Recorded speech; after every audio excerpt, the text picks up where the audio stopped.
अस्सलाम वालेकुम दोस्तों, स्कॉलर फार्मेसी पे आप सबका स्वागत है। लेक्चर सीरीज़ में आज हम फार्माकोलॉजी के चैप्टर 1 के कुछ टॉपिक को डिस्कस करेंगे। अगर आप चैनल पर नए हैं तो चैनल को सब्सक्राइब कर लीजिए ताकि फार्मेसी से रिलेटेड आपको वीडियोस मिलती रहें। आइए टॉपिक को देखते हैं। तो इस वीडियो में हम 2 टॉपिक को कवर करेंगे। ड्रग एब्जॉर्प्शन, उसकी डिफिनीशन, उसके टाइप्स कि किस टाइप से ड्रग एब्जॉर्ब होती है और क्या क्या फैक्टर्स हैं जो ड्रग एब्जॉर्प्शन को इफ़ेक्ट करते हैं।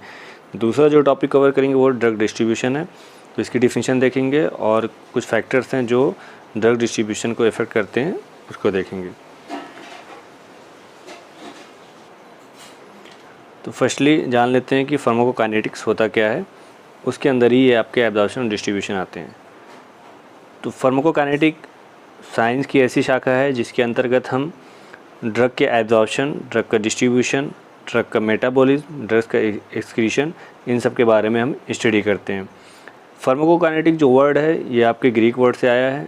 ग्रीक के 2 वर्ड से, फार्माकॉन और दूसरा काइनेसिस। फार्माकॉन जैसा पता है आपको कि फार्माकॉन मीन होता है ड्रग, काइनेसिस मतलब होता है मूवमेंट। तो बेसिकली फार्माकोकाइनेटिक्स में क्या स्टडी की जाती है, ड्रग के मूवमेंट की स्टडी की जाती है कि ड्रग एडमिनिस्ट्रेट कराने से लेकर और ड्रग का एलिमिनेशन प्रोसेस, ये सारा प्रोसेस क्या कौन कौन सा प्रोसेस होता है बॉडी में, इसके बारे में अध्ययन किया जाता है। तो पहला फोकस करते हैं हम एब्जॉर्प्शन पे। सो एब्जॉर्प्शन क्या है? साइट ऑफ ड्रग एडमिनिस्ट्रेशन से ड्रग का बॉडी के सर्कुलेशन में, सिस्टमिक सर्कुलेशन में पहुंचने के प्रोसेस को कहते हैं। मतलब आप जिस भी रूट से देते हैं, आईवी के अलावा और अदर रूट अगर आप फॉलो करते हैं तो वहाँ से ड्रग एब्जॉर्ब होती है, एब्जॉर्ब होकर सिस्टमिक सर्कुलेशन में पहुँचती है। तो इस प्रोसेस को एब्जॉर्प्शन कहते हैं। रूट आपको दिख ही रहा है कि कौन कौन से रूट से एब्जॉर्प्शन प्रोसेस होती है। जैसे ओरली है, आईएम इंट्रामस्कुलर है, सबक्यूटेनियस, इनहेलेशनल, टॉपिकल, ये सारे रूट हैं। इस रूट से क्या होती है, ड्रग आपकी एब्जॉर्ब होती है। ये थी इसकी डिफिनीशन। अब आइए प्रोसेस देखते हैं कि एब्जॉर्प्शन के क्या क्या प्रोसेस हैं, किस प्रोसेस के माध्यम से ड्रग एब्जॉर्ब होती है, कौन कौन से प्रोसेस के माध्यम से। तो ड्रग एब्जॉर्प्शन प्रोसेस बेसिकली यहाँ पे आपको 4 टाइप दिख रहे होंगे: passive diffusion, active transport, facilitated diffusion और एंडोसाइटोसिस प्रोसेस। तो 1 बाय 1 हम करते हुए देखते हुए चलते हैं। पहला है पैसिव डिफ्यूज़न। इसमें ड्रग मॉलिक्यूल जो हायर कंसंट्रेशन होता है उधर से लो कंसंट्रेशन की तरफ मूव करती है। तो ये प्रोसेस जो होती है ये आपकी पैसिव डिफ्यूज़न के अंतर्गत आती है। देख लेते हैं points. When drug molecules move from its higher to lower concentration then it is called passive diffusion. This process is continuing until the concentration of both side become equal. तो higher concentration से ये low concentration की तरफ move करती है। और कब तक मूव करता है ये? जब तक दोनों साइड कंसंट्रेशन बराबर ना हो जाए। ये प्रोसेस 90% ड्रग फॉलो करती हैं। डायग्राम में आपको दिख रहा होगा higher to low concentration drug कैसे मूव करती है।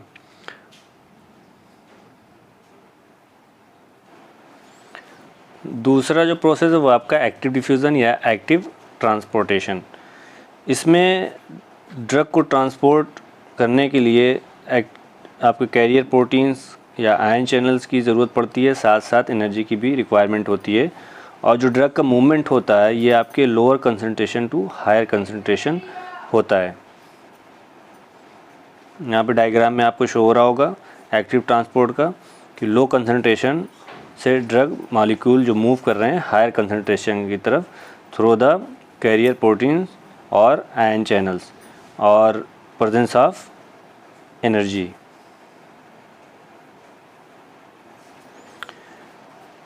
तीसरा जो प्रोसेस है वो आपका फैसिलिटेटेड डिफ्यूज़न। ये भी आपके पैसिव डिफ्यूज़न के अंतर्गत भी आता है।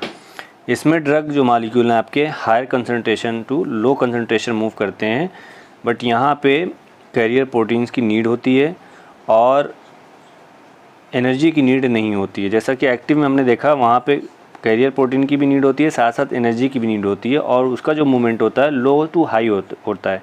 बट फैसिलिटेटेड डिफ्यूज़न में क्या होता है कि इसमें हायर टू लो कंसंट्रेशन की तरफ ये मूव करते हैं और कैरियर प्रोटीन के माध्यम से, बट यहाँ पे इसको एनर्जी की नीड नहीं होती है। लास्ट प्रोसेस आपका एंडोसाइटोसिस प्रोसेस, इसके माध्यम से भी आपकी ड्रग्स क्या होती हैं, एब्जॉर्ब होती हैं। तो एंडोसाइटोसिस प्रोसेस को भी हम जानते हैं वैस्कुलर ट्रांसपोर्टर के नाम से।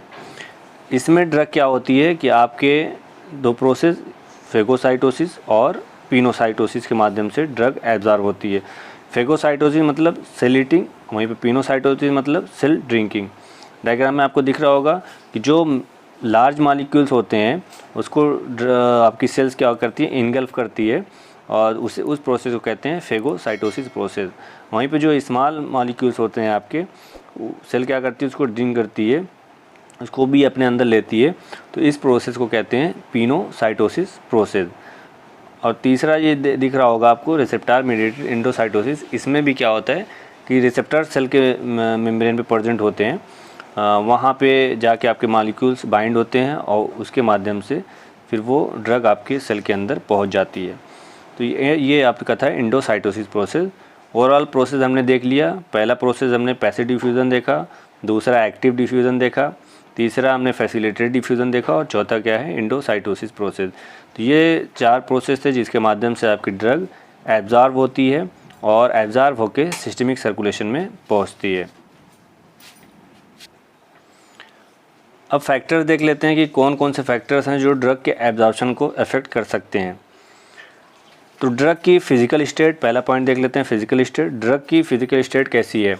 अगर ड्रग सॉलिड फॉर्म में है तो वो लेट एब्जॉर्ब होती है as compare to liquid form. अगर ड्रग लिक्विड फॉर्म में तो वो जल्दी एब्जॉर्ब होगी, वहीं पे सॉलिड फॉर्म में है तो वो आपकी लेट एब्जॉर्ब होगी। रीज़न क्या है कि सॉलिड फॉर्म वाली जो ड्रगें होती है, जैसे टैबलेट है, कैप्सूल है, ये सब क्या है कि आपके स्टमक वगैरह में जाएगी और वहाँ पे डिसइंटीग्रेट होगी, डिज़ोल्व होगी, तब जाके प्रोसेस आपका एब्जॉर्प्शन प्रोसेस होता है।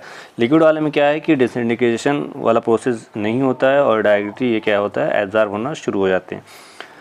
दूसरा जो पॉइंट है पार्टिकल साइज़। ड्रग की पार्टिकल साइज़ क्या है? जितना स्मॉल पार्टिकल साइज़ रहेगा उतनी जल्दी ड्रग आपकी क्या है, एब्जॉर्ब हो जाएगी। तीसरा पॉइंट सॉल्युबिलिटी। ड्रग अगर लिपिड सॉल्युबल है तो जल्दी एब्जॉर्ब होगी, वहीं पे वाटर सॉल्युबल है तो वो कम एब्जॉर्ब होगी, मतलब स्लोली एब्जॉर्ब होगी as compare to lipid soluble drug की। कंसंट्रेशन, अगर ड्रग की कंसंट्रेशन हाई है तो वो जल्दी एब्जॉर्ब होगी as compare to drug dilute, अगर सॉल्यूशन है ड्रग का तो वो आपका लेट एब्जॉर्ब होगी, स्लोली एब्जॉर्ब होगी। सरफेस एरिया, जितना ज़्यादा सरफेस एरिया होगा ड्रग उतनी जल्दी आपकी एब्जॉर्ब होगी। एग्जांपल के तौर पे स्मॉल इंटेस्टाइन का सरफेस एरिया ज़्यादा होता है तो ड्रग ज़्यादा अमाउंट में आपके स्मॉल इंटेस्टाइन में एब्जॉर्ब होती है as compare to stomach.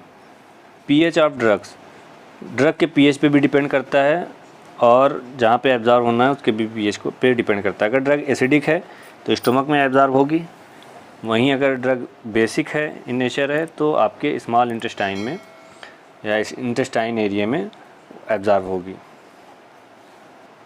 Next जो फैक्टर है आयनाइजेशन। ड्रग अगर अनआयनाइज है और लिपिड सॉल्युबल ड्रग है तो आसानी से वो एब्जॉर्ब हो जाती है as compare to ionize drug के। फार्मूलेशन की अगर हम बात कर लें तो जैसा कि हमें पता है ड्रग के साथ एक्सिपिएंट बहुत सारे ऐड किए जाते हैं, तो एक्सिपिएंट पे भी डिपेंड करता है कि एक्सिपिएंट कौन सा ऐड किया गया है, उस पर ड्रग के एब्जॉर्प्शन पे भी इफ़ेक्ट पड़ता है। डिज़ीज़ की बात कर लें, सर्टेन टाइप ऑफ डिज़ीज़ जो कि आपके ड्रग के एब्जॉर्प्शन के प्रोसेस को स्लो या फास्ट कर सकता है, जैसे कि माल एब्जॉर्प्शन, डायरिया। अगर है किसी पेशेंट में ये सीन तो ड्रग का जो एब्जॉर्प्शन होता है वो क्या हो जाता है, रिड्यूस हो जाता है। एक ड्रग के साथ कोई दूसरी ड्रग ली जाए तो भी आपका एब्जॉर्प्शन प्रोसेस इफ़ेक्ट हो सकता है, या तो उसका एब्जॉर्प्शन बढ़ सकता है या उसका एब्जॉर्प्शन घट सकता है। जैसे कि टेट्रासाइक्लिन ड्रग है, अगर उसके साथ आप मिल्क वगैरह ले लिए तो वो चिलेशन फॉर्म कर जाएगा स्टमक में और उसका एब्जॉर्प्शन क्या होगा, रिड्यूस हो जाएगा। वहीं पे अगर विटामिन सी के साथ आयरन लेते हैं आप तो इसका एब्जॉर्प्शन प्रोसेस बढ़ जाता है, ये फास्टली एब्जॉर्ब हो जाती है। तो ये आपका था फैक्टर्स। और भी फैक्टर्स हैं, यहाँ पे कुछ फैक्टर्स हमने शो किए हैं जो कि आपके ड्रग के एब्जॉर्प्शन को स्लो या फास्ट कर सकते हैं। नेक्स्ट आपका डिस्ट्रीब्यूशन प्रोसेस है। तो ड्रग जब सिस्टमिक सर्कुलेशन में पहुंच जाती है उसके बाद ड्रग क्या है बॉडी के डिफरेंट टिश्यू डिफरेंट सेल तक पहुंचती है। तो इस प्रोसेस को कहते हैं क्या, डिस्ट्रीब्यूशन। तो डिस्ट्रीब्यूशन जो प्रोसेस होती है आपकी, जो ड्रग सिस्टमिक सर्कुलेशन पहुंचती है तो कुछ ड्रगें वहाँ पे फ्री फॉर्म में होती हैं। जो फ्री फॉर्म में होती हैं वो आपके साइट ऑफ एक्शन पे पहुंचती हैं और वहाँ पे जाके वो बाइंड होके अपना एक्शन प्रोड्यूस करती हैं। और कुछ ड्रगें क्या होती हैं आपके प्लाज्मा में प्रेजेंट प्रोटीन्स होते हैं उससे बाइंड हो जाती हैं। जैसे प्रोटीन्स आपके एल्बुमिन है, अल्फ़ा एसिड ग्लाइकोप्रोटीन्स हैं, ग्लोब्यूलिन है, लाइपोप्रोटीन्स हैं, एथ्रोसाइड है। इन सब के साथ क्या होती है ड्रगें आपकी बाइंड हो जाती हैं और ये फ्री मूव नहीं करती हैं। तो इससे ड्रग का क्या होता है कि ड्रग का हाफ टाइम इंक्रीज़ होता है और जैसे जैसे ये फ्री होती हैं, अनबाउंड होती हैं, वैसे वैसे अपना एक्शन ये प्रोड्यूस करती हैं। ये तो था आपका डिस्ट्रीब्यूशन प्रोसेस। इसमें कुछ फार्मूला है जो अप्लाई होता है। VD equal to dose administered IV upon plasma concentration. बात कर लेते हैं फैक्टर्स जो कि आपके ड्रग डिस्ट्रीब्यूशन को अफेक्ट कर सकते हैं। तो टिश्यू की परमेबिलिटी पे भी डिपेंड करता है कि ड्रग कितनी आपकी डिस्ट्रीब्यूट हो रही है, उस मेम्ब्रेन को वो पास कर पा रही है कि नहीं कर पा रही है, इस पर भी डिपेंड करता है। ड्रग की फिजियोलॉजिकल प्रॉपर्टीज़ पे भी डिपेंड करता है।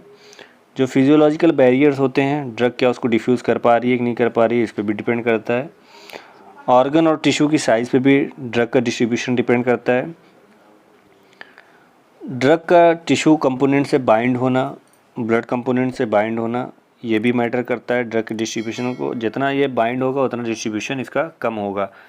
तो ब्लड के कंपोनेंट से अगर ये बाइंड हो जाता है तो डिस्ट्रीब्यूशन प्रोसेस क्या होता है, डिक्रीज़ हो जाता है, ये प्रॉपर्ली डिस्ट्रीब्यूट नहीं हो पाता। वहीं पे पेशेंट की एज भी फैक्टर करती है, मैटर करती है। प्रेगनेंसी, ओबेसिटी, डाइट, डिजीज़ और ड्रग इंटरेक्शन, ये सारे प्रोसेस क्या हैं ड्रग डिस्ट्रीब्यूशन को अफेक्ट कर सकते हैं। तो ये थे आपके कुछ टॉपिक। नेक्स्ट वीडियो में हम डिस्कस करेंगे रिमेनिंग टॉपिक्स को।